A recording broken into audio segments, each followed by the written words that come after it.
Problématique des mannequins sur le terrain. Aujourd'hui, la majorité des futurs mannequins ont un vrai problème, c'est-à-dire comment commencer, avec qui, comment, où frapper, comment avancer et comment se faire remarquer. Franchement, ces questions-là, elles sont existentielles, c'est vraiment le problème majeur de ces futurs mannequins, parce qu'aujourd'hui, on est noyé dans la masse. Il y a quelques années en arrière, en 1990, on avait le Minitel, et encore, c'était à la limite. Ça commençait à se développer, on commençait à avoir Internet, c'était très très léger. À l'époque, on envoyait juste nos photos par la poste. On n'avait pas accès à tous ces réseaux sociaux, à tous ces échanges, ce qui fait que du coup, on n'avait pas une info de masse. On voulait une information, il fallait aller la chercher. Et aujourd'hui, ce qui pêche vraiment sur la problématique majeure des futurs mannequins, c'est ça. Le problème, c'est qu'on a trop de monde autour de soi. Il y a trop de coachs aussi qui te disent qu'aujourd'hui, il faut faire comme ci, il faut faire comme ça. Ils sont juste coachs, ils viennent pas de l'univers de la mode la plupart du temps. Ils y connaissent rien et ils te vendent des formations pour te vendre des formations. Nous, ici, on n'est pas là pour te vendre des formations parce que comme tu le sais, déjà, si tu es à l'intérieur de la formation, c'est que tu me connais déjà ailleurs. Sur les réseaux sociaux, via le groupe Messenger, je suis un ancien mannequin, je suis photographe de mode. Aujourd'hui, je suis vraiment un élément complet pour t'accompagner et c'est vraiment ton joker.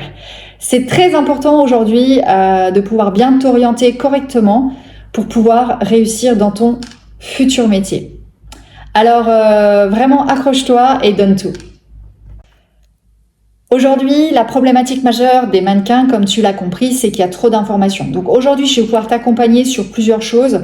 Clairement, je vais un petit peu t'ouvrir les voies pour t'expliquer comment le domaine de la mode marche, comment un client fonctionne, comment une agence se sélectionne, pourquoi à un moment tu as des blocages. Je vais aussi t'aider à finalement te surdépasser parce que c'est un peu l'objectif de ta formation.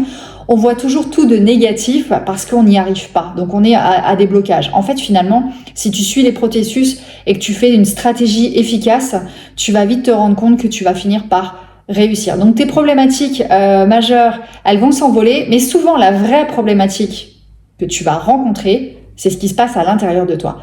Moi, je sais que toute ma vie, je m'étais dit que je serais mannequin professionnel un jour. Ça a pris du temps. Ça a pris beaucoup d'exercices. J'ai beaucoup recommencé les choses. J'ai fait 1 million de books avant de réussir parce qu'à l'époque, moi, j'ai pas rencontré une personne comme moi qui m'a orientée. Ça a pris beaucoup de temps.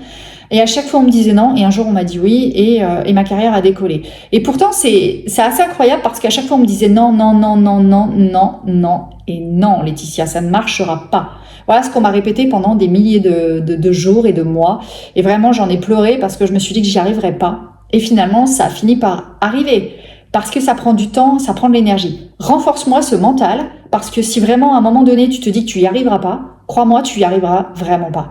Si tu te dis que tu vas y arriver, quoi qu'il arrive, ton cerveau est paramétré pour la réussite. Donc chaque matin, tu te mets un mémo devant ta glace et tu dis que tu vas réussir, quoi qu'il arrive. Tu vas t'accrocher, tu vas réussir. Moi, chaque matin, je me disais, par exemple, dans mon entreprise, en tant que photographe, je vais augmenter mon salaire, je vais faire tant d'objectifs à l'année et je vais y arriver toute seule. Voilà, je me réfléchissais ces 3 phrases chaque matin, chaque midi, chaque soir à mon cerveau, jusqu'à ce qu'ils comprennent qu'on allait augmenter mon salaire, j'allais réussir à faire mes objectifs et qu'en plus de ça, j'allais y arriver toute seule. C'était juste incroyable. Par contre, je répétais matin, midi et soir parce que, tu sais, on se dit souvent, il faut être fou dans la vie pour te dire « Ah, t'as une partie de toi qui te dit ça il faut faire, ça il faut pas faire. » Mais t'as pas besoin d'être fou pour ça. Parce que toute la journée, ton cerveau te dit « Eh, ça c'est super !» Ah, ça, tu devrais pas. Eh, ça, c'est génial. Non, ça, faut pas que tu fasses ça. En fait, ça, faut que tu le mettes en veille. C'est toi qui contrôles tout ce que tu penses. Moi, mon cerveau, je l'entends plus depuis belle lurette parce qu'à un moment donné, je lui dis, c'est qui le patron ici? Et il faut vraiment que tu adaptes ça pour pouvoir avancer. C'est vraiment important de renforcer ton mental. J'espère que cette astuce te sera bénéfique.